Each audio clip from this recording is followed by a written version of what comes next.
Welcome to our video, Introduction to Auditory Processing, Diagnosis and Treatment. I'm Dr. Tom Goyne, a clinician and professor, and my practice is Aberdeen Audiology with offices in Wayne and Westchester, Pennsylvania. And so just a little bit about me. I'm a doctor of audiology with degrees from James Madison University and the University of Florida. Go Dukes.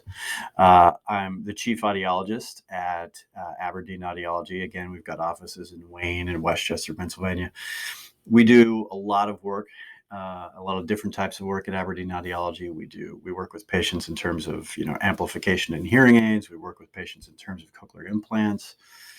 We work with patients in terms of tinnitus, and we work with balance patients and dizzy patients, both testing and treatment. And of course, we also do a lot of auditory processing work as well, both evaluation and treatment. I'm also a visiting professor or adjunct professor at Salus University, definitely one of the largest audiology programs in the country. And in terms of professional interests, I like patient education. I like problem solving for folks. Uh, People are coming into our offices because they have a problem they need to solve, whether it's a hearing problem or a balance problem. And I enjoy helping people solve those problems in an efficient manner, in a way that helps improve quality of life. And so, what is auditory processing? Well, we'll go with a few quotes first. It's Jack Katz is, if there was a Mount Rushmore of audiology, Jack Katz would be on it. And he's written a number of textbooks. And he also developed a model of auditory processing that we at Aberdeen Audiology pretty closely follow. And he's got a great quote that really boils it down really simply. And that is what our brain does with what our ears hear. So, in other words, what our ears pick up and send to the brain, what the brain does with what gets there, that's auditory processing. Another leader in the field of auditory processing, Dr. Angela Alexander, she has a quote, I believe this is from her, where she says, "Our ears are like the hardware of the auditory system, while the brain is like the software." And I think that's a great analogy. If you have potentially an issue with your computer, could be a hardware problem, could be the software, the programming that's on it, or the programs or the apps that are on it could be the problem. And so I think that's a pretty good analogy. There's another quote by a leader in the field of auditory processing, Dr. Terry Bellis, and she thinks that, and I agree, it is very important to point out that it's important to avoid confusing auditory processing issues with other disorders that can affect a person's ability to attend, understand, and remember. It is important to emphasize that auditory processing disorders are an auditory deficit that is not the result of other higher order cognitive, language, or related disorders. So, in other words, it's important to remember that maybe if somebody has difficulty understanding speech, maybe it's not an auditory processing issue. Maybe there's some sort of other issue with cognition or the brain that is causing that problem. But so that sort of gives us a sense of what we're talking about when we're talking about auditory processing. It's not hearing, it's more understanding. And I think to illustrate that a little bit better, we can consider an illustration created by Erber, the hierarchy of listening. At the very bottom, we're talking about detection and awareness. Before your brain can process any sort of sound, it has to detect it or hear it first. So there has to be an awareness. And that kind of gets back to the hardware. That's the ears. The ears have to be functioning properly, picking up sound properly, and sending it to the brain properly. So that's sort of the first step. And so whenever we're evaluating somebody's auditory processing, that's really the first thing we're looking at. Because if the hardware is not working, it doesn't really matter too much what the software is doing. And so next would be discrimination. In other words, can the brain tell the difference between sounds? Can it hear a difference between sounds? And those sounds could be close together. A lot of speech sounds, if you think about it, are close together. An S and an SH combination, sh, they're pretty close together in terms of sound. So the brain has to be able to just simply detect there is a difference. And then after that, of course, is identification, being able to realize that the S sound is the S sound and the SH sound is the SH sound, rather than just hearing a difference but not quite sure what that difference is. And then, of course, at the very top is comprehension, which is, really understanding what you're hearing. And so that's taking all the individual sounds of speech, the phonemes, putting them together into words, putting the words together into sentences and into paragraphs, and really comprehending what you're hearing. And so when we're talking about auditory processing, we're really, as audiologists, certainly, we're concerning ourselves with the bottom three sections of that pyramid. We're concerning ourselves with detection and awareness, discrimination, and identification. Comprehension issues, those are better dealt with by neurologists, speech language pathologists. But, so we're going to talk mostly about those bottom three levels in the rest of this video. There are several different models that exist to serve to explain auditory processing and organize the concepts around it. You'll hear a lot of discussion about what model is better versus another model. Really, the important thing to remember is these models are just used to describe and organize the thoughts and describe the thoughts around auditory processing. And so the model at Aberdeen Audiology that we really closely follow is the model developed by Dr. Katz. It's called the Buffalo model. When he was at the University of Buffalo, he put it together and then really did a lot of work with it at the University of Kansas afterwards. And when he organized the model, he described 4 different categories of auditory processing. And the way I describe the categories, think of it this way. If you are going to become an excellent Major League Baseball quality baseball player, if you're going to make it to the big leagues, you have to be good at hitting, you have to be good at throwing, you have to be good at catching, you have to be good at running, right? 4 different skills, 4 very different skills. Hitting and running are very different. Catching and throwing are very different. If you think about, the motor skills that go into all those things, it's very, very different. And so you have to be good at all of those in order to make it to the big leagues. Somewhat similarly, there are categories of auditory processing, and you need to be good at all of those in order to be good at auditory processing. And so you can have an issue with just one of these areas, and it will, cause a ripple effect and create some auditory processing deficits. The first category that comes up most often for folks, and that's why I have it at the top, is decoding. Decoding, when we talk about decoding, we mean how quickly, how accurately, how efficiently does the brain digest the individual components of speech, the phonemes, kind of getting back to those levels earlier, discrimination and identification.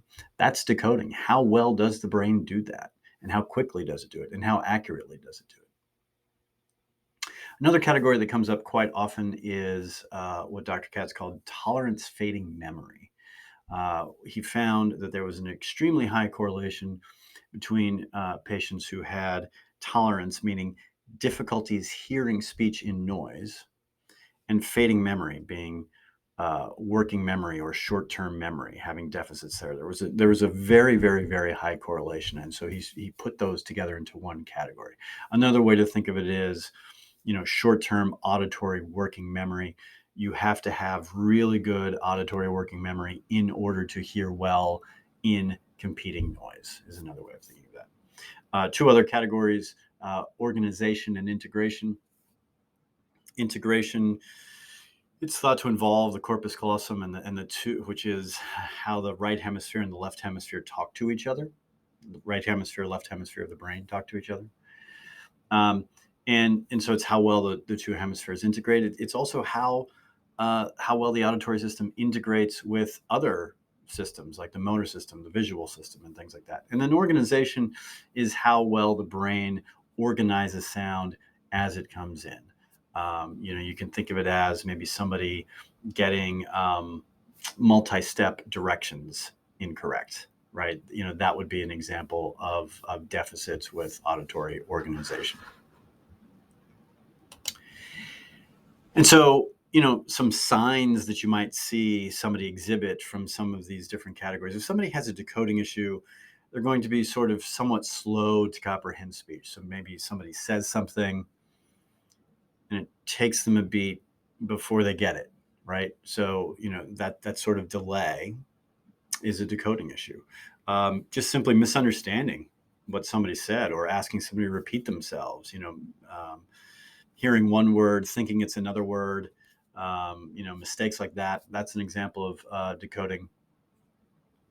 With students, we'll see it. Decoding issues can impact reading.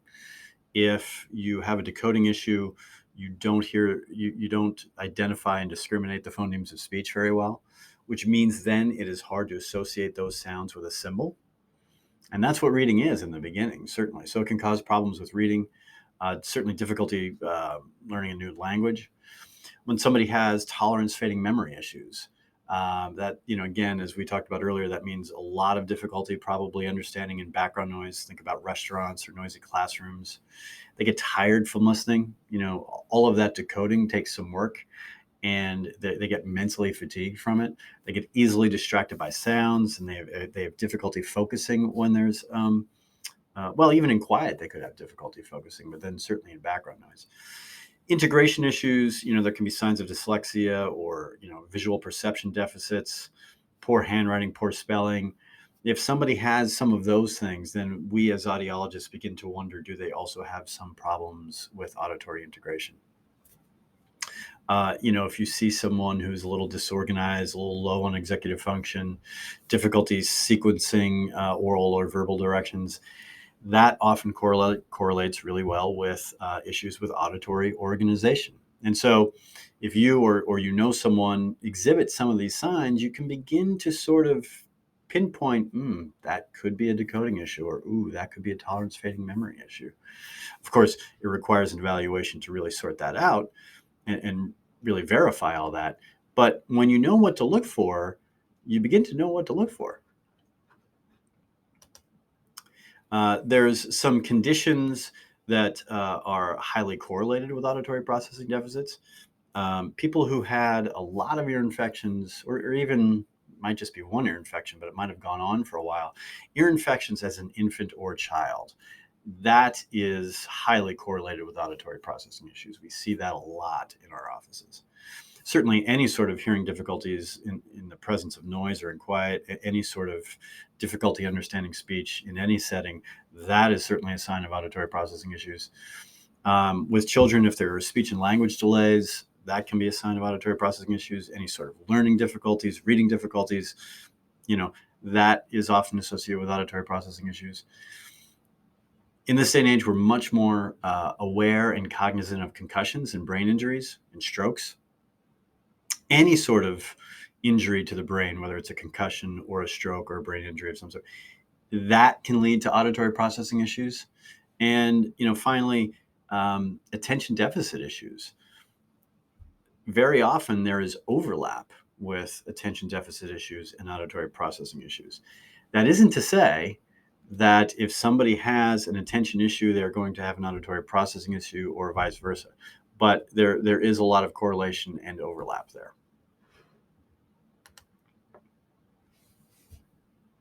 Now, fortunately, after we do our evaluations, which I should say take an hour and a half, maybe an hour and 45 minutes, not terribly long.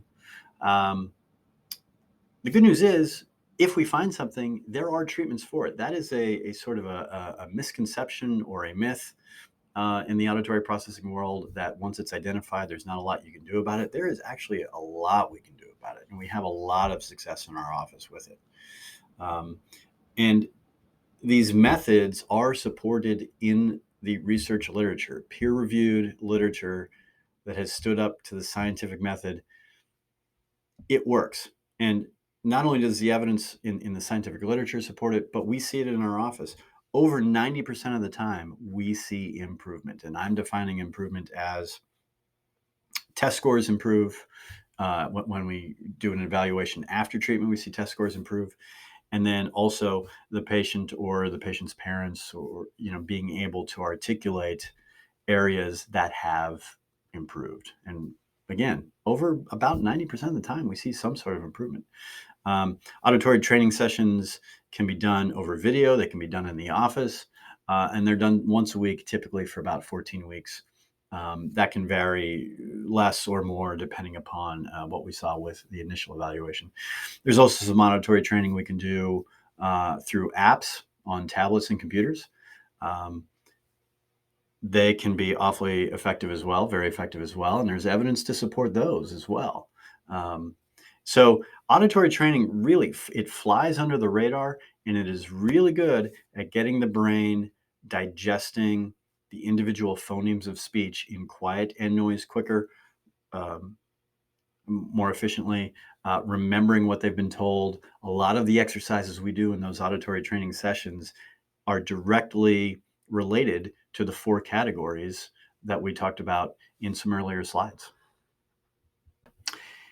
There are other treatments besides auditory training, or maybe in addition to auditory training. We've had patients that have done both. One option is what we call remote microphones. So, in other words, a speaker wears a microphone, and the microphone picks up their voice and beams it to the patient or the student. So the patient could be wearing hearing aids. We'll talk a little bit more about that later. They could be wearing headphones. There could be a speaker in front of them. But basically, it serves to enhance the speaker's voice over and above anything else that might be going on in the room, or because of distance. Again, it's delivering it right to the patient. And there's good research that supports it. It works well. We use it quite a bit with both hearing loss patients and patients with auditory processing. Another very viable treatment option that works really well for a lot of patients is low gain amplification, or low gain hearing aids. And so what the hearing aids do is they provide just a little bit of amplification for soft sounds, and they do just a little bit of suppression for competing noise, anything that's going on in the room, whether it's a fan or other talkers or something like that. And so just that extra little bit of separation, making speech sounds just a little bit stronger, not loud, just a little bit stronger, and suppressing competing noise by just a little bit, that added signal to noise ratio, surprisingly, goes a long way towards improving auditory processing. There is a lot of research that shows that auditory processing can be treated by low gain hearing aids. And we've seen it in our office. It's, again, probably similar batting average, so to speak, to auditory training. It works really well. We have some patients that choose this because sometimes auditory training just isn't feasible for them. And we have some patients who do both auditory training and low gain hearing aids. But one thing that's really important to know about low gain hearing aids is that in order for them to certainly help to provide the proper benefit, and in order to prevent additional problems or even possibly noise-induced hearing loss, it is really important that those hearing aids be dispensed by an audiologist using real ear verification measures. And what that means is we take tiny microphones, almost looks like a fishing line, and we drop those microphones down in a patient's ear canal, and we measure what the hearing aids are doing in a patient's ear canal. And that's really, really important. We make sure that soft sounds are coming through appropriately. We make sure medium sounds are coming through appropriately. And most importantly, loud sounds aren't coming through too loud. Because if it's done incorrectly, it can potentially cause noise-induced hearing loss. Now, I don't mean to alarm anyone, because again, if we do those measures, there's no chance of that happening. But that's a really important point. And certain corners of the internet, you may see, people offering to mail to patients hearing aids. Not good. Run away. Find a qualified audiologist. If you're watching this and you're not in the Philadelphia suburbs or not able to get to the Philadelphia suburbs, find an audiologist near you.